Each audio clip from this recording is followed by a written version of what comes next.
discussing that the Hindus of Kolkata with an alliance of Indian National Congress launched the Swadeshi movement. So they boycotted British goods and British jobs and everything that belonged to the Britishers.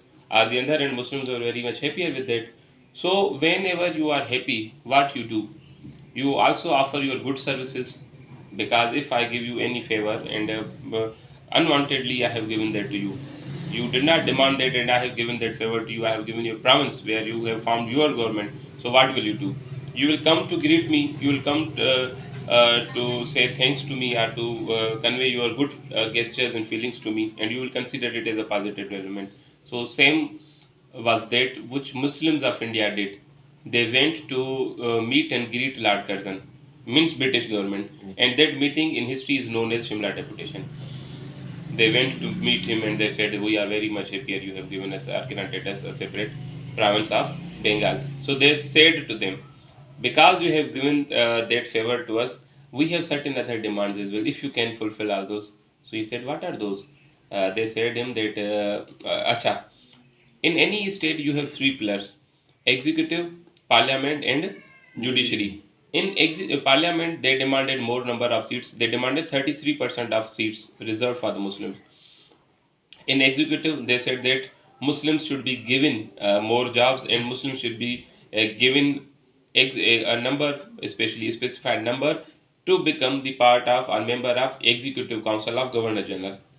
And when it comes to judiciary, and they demanded that Muslim judges should be appointed, because we have certain problems. Muslim judges, we do decide, or we do take decisions on the basis of Sharia, and Western judicial system is somehow different from that. So that's demanded that Muslims should be given Muslim judges.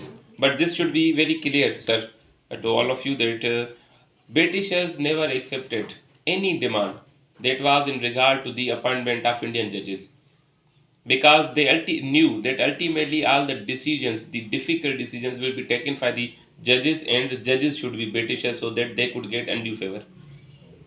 Whether it is Karachi trial, whether it is Gadar party trial, whether it is Subhash Chandra, whether it is the hanging of Nathura, what was the name to that person? Bhagat Singh, Sukhdev, and Rajguru, whether it is the hangings of P. Sabgadullah Shahid, all the decisions were taken by British judges.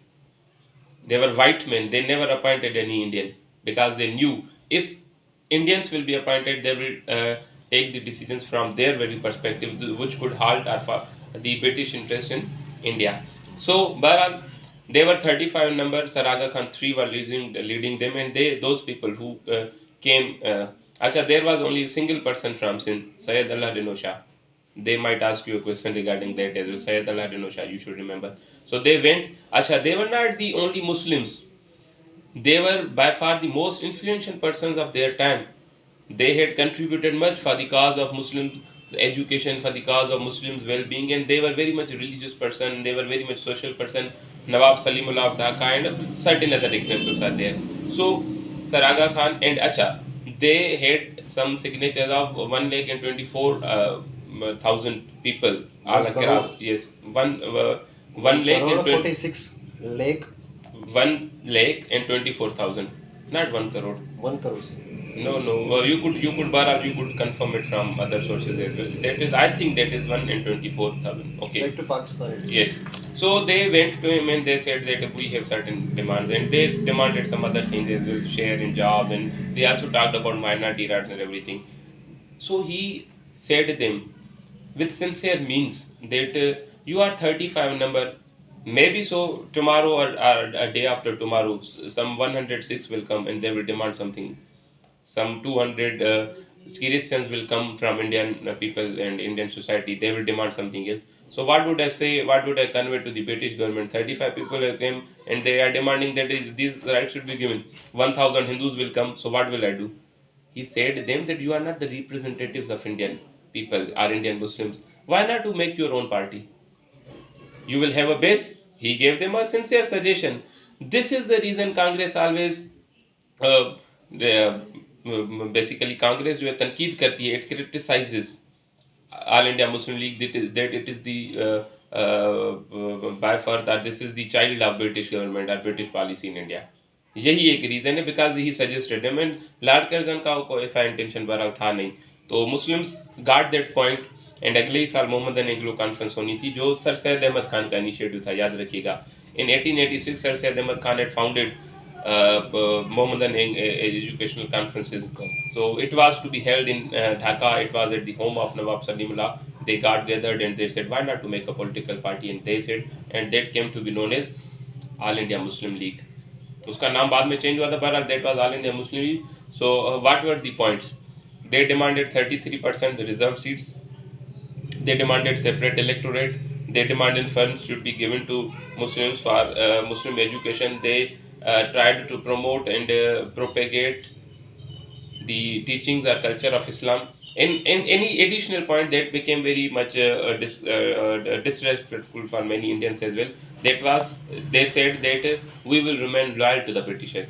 They offered their loyalty to British government, and therefore Hindus of India said that this is what we were saying, that they are the by birth of British policies in India, because they have written in their policy that they will remain loyal to the Britishers. It means the British government has been successful in dividing India on the basis of religion, and the cow mother has been divided, and Muslims are doing their politics, Hindus are doing their politics. So Britishers have been successful in dividing both of us. This attitude has halted the nationalist movement. Exactly. Started by the so Hindus. now coming to that, during this very time,